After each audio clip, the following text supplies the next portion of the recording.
Hello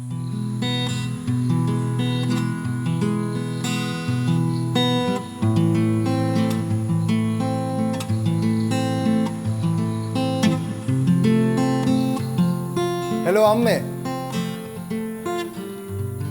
ඔයා තාත්තා වගේ. ඉර කෝ කියා අහද්දී ඔයා හඳ පෙන්නුවා. හඳ දැකලා මම සැනසුණා. අම්මා මගේ ලෝකේ රජ වුණා. තාත්තා මගේ සිහිනේ අම්මා වුණාදෝ.